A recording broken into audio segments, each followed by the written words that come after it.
Bonjour les amis, alors aujourd'hui je voulais vous faire une vidéo par rapport aux flammes jumelles parce que j'ai eu des révélations hier et que je voulais vous partager en vidéo. J'ai enfin réussi à libérer ma peur de rejet, mais à 100%. Et en fait ça s'est soldé par une révélation.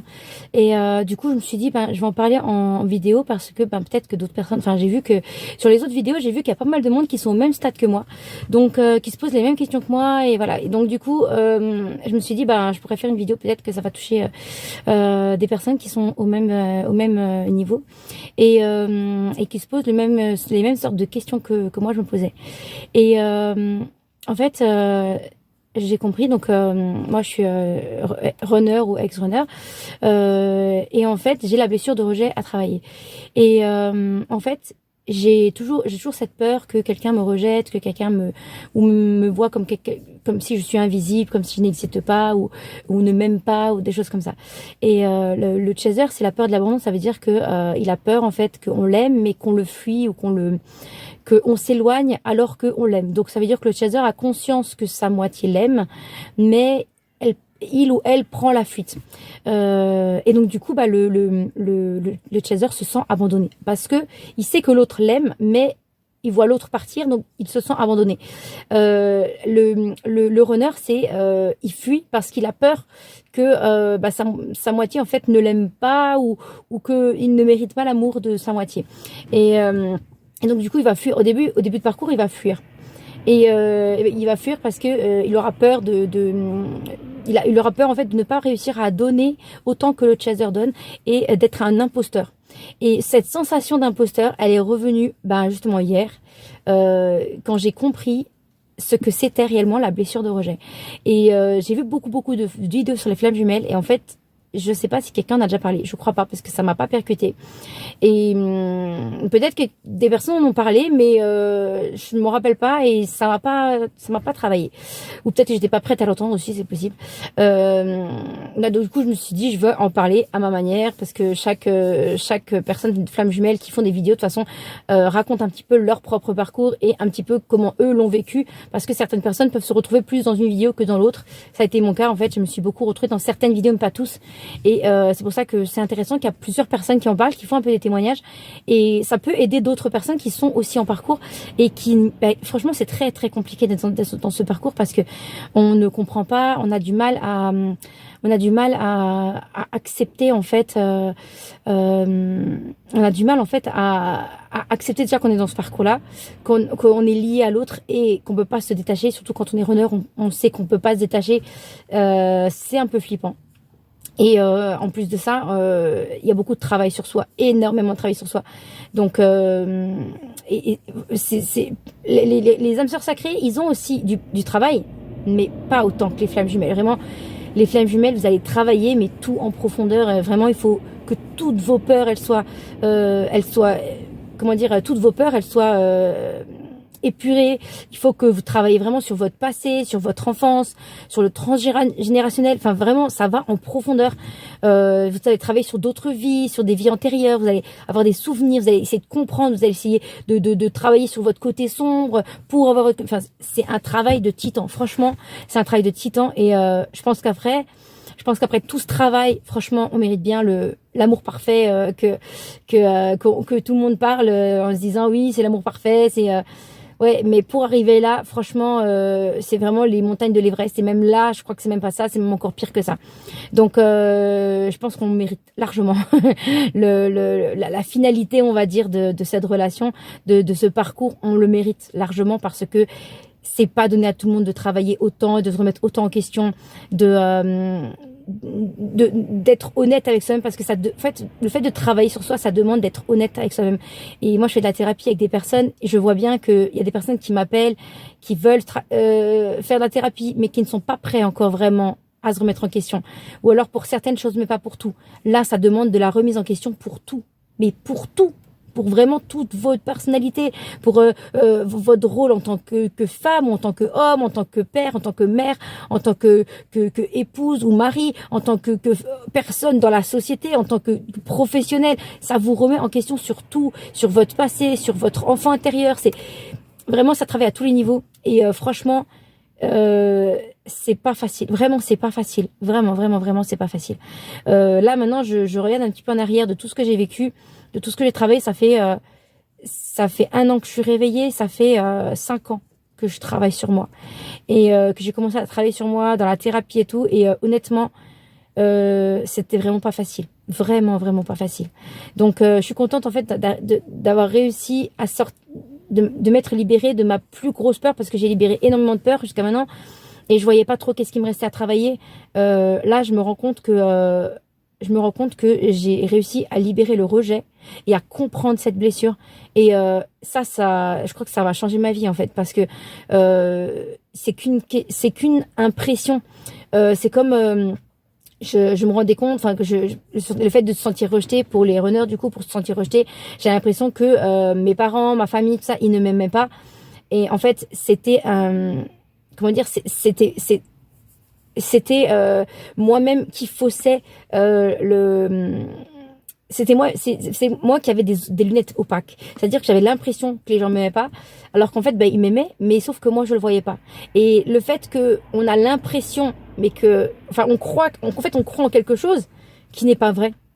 Et comme la loi de la croyance, forcément, sur cette planète, la loi de la croyance, elle est toute puissante. C'est-à-dire que quand vous croyez en quelque chose, vous avez la preuve. Donc, ça veut dire que les gens, si vous êtes persuadé que l'autre ne vous aime pas, et ben vous avez la preuve dans son attitude, dans son comportement, vous avez la preuve qu'il ne vous aime pas. Et en fait, quand on enlève ces lunettes opaques et qu'on se rend compte que finalement on est aimé par sa famille ou par son conjoint ou par ses enfants, par les gens qui nous entourent, par ses amis, on se rend compte en fait qu'on est aimé, mais on était persuadé qu'on n'était pas aimé, qu'on était rejeté. Et là, toute l'année pratiquement, depuis 2022, je travaille sur ma blessure de rejet à fond, hein, vraiment à fond, parce que j'ai eu cette sensation d'être rejetée par vraiment tout le monde, hein, mais vraiment tout le monde dans ma vie, hein. Ça a été vraiment très désagréable, surtout que comme je suis runner, du coup je bloque mes émotions. Ça veut dire que j'ai pas conscience de tout ce que je ressens au niveau émotionnel, et que ça me demande énormément de temps de prendre conscience de ce que je ressens réellement. Et puis voilà, parfois ça peut mettre plusieurs mois à comprendre une seule chose. Donc c'est très long. Enfin vraiment c'est très très long. Alors pour les chasers c'est beaucoup plus facile parce que eux ils vivent dans leur cœur. Donc eux tout ce qu'ils vivent ça passe d'abord par le cœur et après ils le comprennent avec leur tête. Mais ça passe d'abord par les émotions. Nous ça passe d'abord par la tête. Donc en fait nous on comprend une information avec notre tête, mais le temps qui descend dans le cœur ça met du temps. Vraiment ça met du temps. Donc c'est ça qui est un petit peu compliqué à comprendre pour les chasers, c'est que on fonctionne pas du tout pareil en fait. On a beau être pareil pour plein de choses, on a vraiment des énergies très différentes et finalement elles sont complémentaires, hein, elles sont opposées et complémentaires, mais on est vraiment l'opposé de l'autre, ce qui fait qu'il y en a un qui a parlé, l'autre qui a beaucoup parlé, un qui va être timide, qui a pas trop parlé, l'autre qui a beaucoup parlé, qui va être extraverti, et ça, les deux en fait ça va se compléter. C'est ça qui est beau en fait dans le couple des flammes jumelles, c'est que l'un et l'autre vont se compléter, et en fait ils vont se comprendre de manière différente. Et la période où moi je suis actuellement, c'est le switch du chaser, donc le chaser en fait qui prend un peu le rôle du runner et le runner qui prend un peu le rôle du chaser. Alors il y a beaucoup de vidéos qui parlent de ce switch. Je pense que j'en ferai une autre vidéo plus détaillée quand j'aurai un peu plus avancé, que j'aurai encore compris d'autres choses, mais c'est pas, quand il y a Pearl dans les vidéos qui disait le switch n'existe pas, et en fait elle a totalement raison, parce que en réalité en fait c'est le runner qui a l'impression qu'on a inversé les rôles, mais en réalité on n'a pas inversé les rôles. C'est juste que le chaser il prend ses distances pour laisser le runner comprendre par lui-même. Parce qu'en fait le chaser a suffisamment de sagesse pour comprendre que le runner n'est pas prêt et que le runner est persuadé d'être prêt. Le runner est persuadé que ça y est, c'est bon, on peut foncer, nana. Et en fait non, il n'est pas prêt, mais il ne le comprend pas. Et si le chaser lui dit, il dit que non, c'est pas vrai. Donc en fait il a besoin de prendre de la distance pour penser à lui, pour se prioriser, et c'est vraiment important qu'il se priorise, parce que pendant tout le parcours le chaser a fait que penser à son runner, et du coup il n'a jamais pensé à lui ou à elle, et c'est très très important que le chaser pense à soi, et qu'il fait les choses pour soi et pas que pour l'autre, mais pour lui-même, parce que s'il fait les choses pour lui-même, il va forcément aider son runner a évolué, parce que si lui il évolue, l'autre évolue aussi. Voilà, en effet miroir, il évolue aussi, même s'il y a pas de contact, enfin qu'il y a des contacts ou pas, dans tous les cas, les deux évoluent ensemble à chaque fois. Donc je reviens à ma blessure de rejet. Désolée, je reviens à ma blessure de rejet. Donc, ce que j'ai compris, donc pareil, je vais expliquer aussi la blessure de rejet et d'abandon, parce que du coup, je pense que ça doit être pareil pour les chasers. Donc, pour les runners qui ont la blessure de rejet à travailler, quand on a libéré, parce que moi j'ai eu des gros chocs pendant toute l'année. J'ai vécu beaucoup de rejets, mais ces derniers temps, je voyais pas trop ce que j'avais encore travaillé, parce que j'avais l'impression d'avoir déjà libéré ma blessure de rejet. Sauf qu'il me restait encore des petites miettes, il me restait encore des petits trucs. Et il a fallu qu'il se passe plusieurs actions pour que je libère à chaque fois. Que je prenne conscience, là, je me sens rejetée parce que c'est pas fini de libérer. Donc hop, à chaque fois je devais prendre conscience à chaque petite action de rejet, que ce soit par ma moitié, que ce soit par des gens autour de moi, que ce soit par des amis ou par la famille. À chaque sentiment de rejet, j'ai dû hop, rejet, il faut que je libère. J'accepte. Donc j'ai libéré au fur et à mesure. Il reste des petites miettes. Et là, hier, je crois que j'ai vécu le dernier moment de rejet, vraiment la dernière petite miette qui me restait. Et après, j'ai eu une révélation. Et là, j'ai compris. En fait, le rejet, bah, c'est comme tout le reste, en fait. Hein. Le rejet, l'abandon, la séparation, tout ça, ça n'existe pas. Le temps, tout ça, ça n'existe pas. C'est des impressions. On est dans un jeu de play et on a l'impression que tout ça, c'est réel, mais c'est vrai, c'est pas réel. C'est comme dans Matrix, c'est pareil. On a l'impression que tout ce qu'on vit, c'est réel, parce que on le sent, parce qu'on le touche, parce que ça nous paraît réel. Mais ça n'est pas réellement réel, en fait.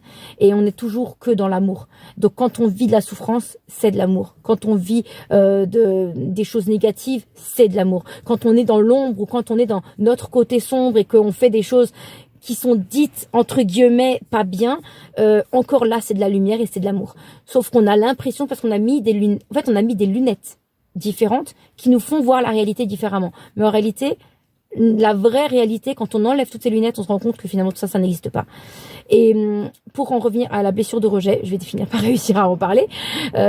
Pour en revenir à la blessure de rejet, quand on se sent rejeté, on a l'impression que le monde entier nous rejette et qui nous aime pas. En fait, on a l'impression de ne pas être aimé. Et le runner, en fait, a du mal à aimer. Il a du mal à ouvrir son cœur pour aimer l'autre. Par contre, il réclame l'amour des autres, de tout le monde, hein, de sa moitié, de ses personnes tierces et de son entourage. Le runner a besoin d'être aimé. Donc, il accepte l'amour des autres, mais il culpabilise parce qu'il sait qu'il peut pas donner autant. Et comme dans toute sa vie, la personne qui lui donne le plus d'amour au runner, c'est son chaser. Donc, comme c'est la personne dans sa vie qui lui donne le plus de quantité d'amour, le runner ne peut pas faire autrement que culpabiliser et de dire, comment dire, il peut pas faire autrement de culpabiliser, en fait, et de dire, il me donne trop ou elle me donne trop. Je peux pas, j'ai pas le droit de recevoir ça. On se sent pas légitime de recevoir cet amour et on se dit, je mérite pas.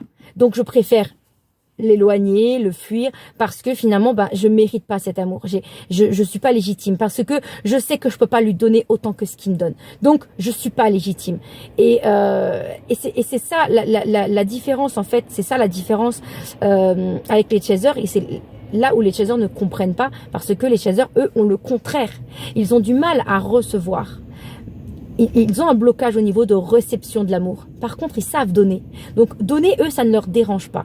Par contre, pour recevoir, en fait, c'est plus compliqué. Alors après, là où je m'en trouve dans le parcours, je ne sais pas où est mon chaser, je ne sais pas où il en est dans son parcours par rapport à ça. Mais en tout cas, j'ai eu d'autres personnes, là je parle vraiment de la globalité, hein, pas que pour mon parcours, mais j'ai quand même une dizaine de flammes jumelles que actuellement je suis, et que j'aide actuellement, et je parle beaucoup avec des chasers justement, peu de runners mais plus des chasers, et je me rends compte en fait de la difficulté que les chasers ont, et ça m'aide aussi à comprendre mon chaser. Ça m'aide à comprendre quand je parle avec d'autres chasers et que je comprends leur état d'esprit, je comprends comment ça fonctionne, et je me rends compte à quel point on est vraiment très très différents. Donc cette blessure de rejet, en fait, elle n'existe pas. Notre moitié ne nous a jamais rejetés. nous, on rejette les autres parce que on se rejette soi-même. Et l'abandon, c'est la même chose. La blessure pour le chaser, c'est la même chose. Le chaser, il a peur d'être abandonné et il a peur surtout d'abandonner sa moitié. Et ce qui se passe en fait, c'est que en s'éloignant, il donne l'impression au runner qu'il est en train de l'abandonner. Donc le runner, il a l'impression d'être rejeté par sa moitié, mais le chaser a l'impression qu'il est en train d'abandonner sa moitié. Et du coup, ça lui fait du mal et c'est comme ça qu'il libère aussi sa blessure d'abandon. Lui, de son côté à lui, il va libérer sa blessure d'abandon parce qu'il va devoir s'éloigner. Il n'aura pas le choix de s'éloigner pour que son runner puisse comprendre, travailler sur lui. Il n'a pas le choix, en fait. Donc, il doit s'éloigner. Ça lui fait travailler sa blessure d'abandon. Ça lui fait apprendre à se prioriser et le runner en fait de son côté ça va lui faire travailler sur sa blessure de rejet pour qu'ils puissent tous les deux libérer en même temps leur blessure et ensuite être prêts à se réunir. Donc pour le chaser c'est la même chose en fait, c'est le même procédé pour les chasers. Pour les chasers c'est le même procédé, c'est-à-dire que ils ont l'impression d'abandonner leur runner, ils ont l'impression d'abandonner des personnes dans leur famille, ils ont peur de ça, ils ont peur d'abandonner les gens autour d'eux, et en fait, la vraie personne qu'ils sont en train d'abandonner, c'est eux-mêmes. Donc les runners, la seule personne qui rejette le runner, c'est lui-même, et la seule personne qui abandonne le chaser, c'est lui-même. Ils s'abandonnent tous les deux, ils s'abandonnent chacun de leur côté parce que ils ne sont pas prêts, comment dire, ils ont des filtres devant les yeux, voilà, c'est comme s'ils avaient des lunettes devant les yeux, chacun de son côté avait des lunettes et ne voyait pas ce qui se passe réellement. Et ils ont cette impression, donc ils croient que c'est vrai, et forcément comme ils le croient, ils ont des preuves dans la matière, c'est normal, c'est la loi de l'attraction, c'est comme ça. À chaque fois qu'on croit quelque chose, on a une preuve dans la matière. Et comme ils ont peur de ça, ils ont peur d'abandonner l'autre ou de rejeter l'autre. Finalement, en fait, quand on libère totalement sa blessure, on comprend qu'en fait, la seule personne qu'on a abandonnée ou qu'on a rejetée, c'est nous-mêmes. Voilà, ça c'est valable autant pour le chaser que pour le runner.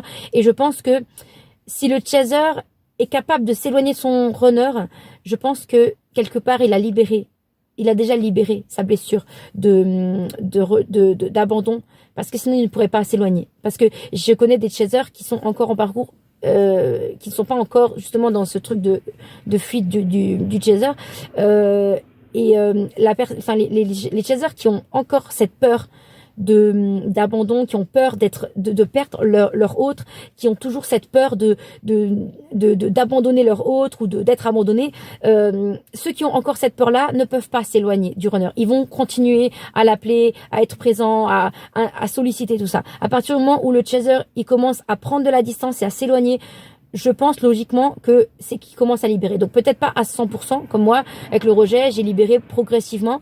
Ça se fait pas forcément comme ça du jour au lendemain, mais je pense qu'il commence à libérer. Et plus il va prendre de la distance, plus il sera capable, et ça veut dire qu'il aura libéré sa peur totalement de l'abandon. Donc c'est vrai qu'il y a des moments où on a l'impression qu'on a libéré parce qu'on a vécu une grosse souffrance. Et en fait non. Il y a toujours des miettes. Le réservoir n'est pas totalement vide, il y a encore des petites miettes au fond. Et j'ai l'impression que les petites miettes, c'est ce qui est le plus difficile à libérer parce que c'est ce qui est le moins visible. Quand il y a une grosse blessure qui part, il y a on va dire le rejet ou l'abandon, c'est un réservoir plein. Quand on vide le réservoir, on a l'impression que c'était le plus difficile, c'était le plus douloureux. Donc hop, on a vidé, on a vécu une grosse douleur et c'est bon, c'est passé. Mais en fait, ce qui est le plus difficile, c'est les petites dernières gouttes qui sont au fond, de les évaporer parce qu'elles sont pas visibles. Et on a l'impression qu'on a tout vidé. Alors en fait, non, tout n'est pas vidé. Et pour aller chercher ces petites gouttes qui restent au fond, c'est difficile à les voir. Voilà, c'est ça. C'est pas difficile à les travailler, c'est juste difficile à les voir parce que on s'en rend pas compte, quoi. Tout simplement, on s'en rend pas compte. Voilà. Donc je vais m'arrêter là parce que sinon la vidéo elle va durer trop longtemps. Je vous souhaite une bonne journée. Je referai d'autres vidéos. J'avais d'autres idées aussi pour faire des vidéos aujourd'hui, mais je verrai parce que je me laisse vraiment guider en ce moment par les vidéos. J'avais prévu de faire des vidéos. J'avais une playlist d'avance pour faire des vidéos et en fait je me rends compte que comment dire,